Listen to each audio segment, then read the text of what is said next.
Maharashtra bulletin, आपला महाराष्ट्र, आपली बातमी। थकीत वेतन फरक बिल मंजूर करून देण्यासाठी तब्बल 52,000 रुपयांची लाच स्वीकारल्याचा धक्कादायक प्रकार दिंडोरी पंचायत समितीत उघडकीस आलाय। या प्रकरणी गटशिक्षणाधिकाऱ्यासह तिघांविरुद्ध दिंडोरी पोलीस ठाण्यात गुन्हा दाखल करण्यात आला आहे।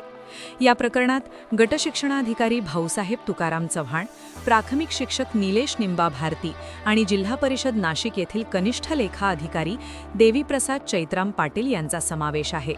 तक्रारदार व त्यांच्या पत्नी हे दोघेही शिक्षक असून पेसा क्षेत्रातील नियुक्तीमुळे त्यांना 2002 ते फेब्रुवारी 2026 या कालावधीतील थकीत वेतन फरक मिळणे अपेक्षित होते। तक्रारदाराची 6,57,000 रुपये तर त्यांच्या पत्नीची 6,55,000 रुपये इतकी रक्कम मंजूर करण्यासाठी प्रस्ताव जिल्हा परिषदेकडे पाठवण्याच्या प्रक्रियेत आरोपींनी लाचेची मागणी केल्याचे समोर आले। गटशिक्षणाधिकारी भाऊसाहेब चव्हाण यांनी बिल सादर करण्याच्या मोबदल्यात 1% रक्कम तर प्राथमिक शिक्षक निलेश भारती यांनी सुरुवातीला 5% आणि मध्यस्थीनंतर 3% लाच स्वीकारल्याचे तपासात निष्पन्न झाले।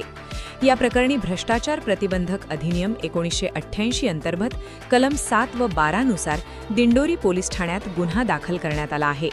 पोलीस निरीक्षक नेहा सूर्यवंशी यांच्या मार्गदर्शनाखाली सापळा रचून कारवाई करण्यात आली। महाराष्ट्र बुलेटिनसाठी अशोक निकम, दिंडोरी।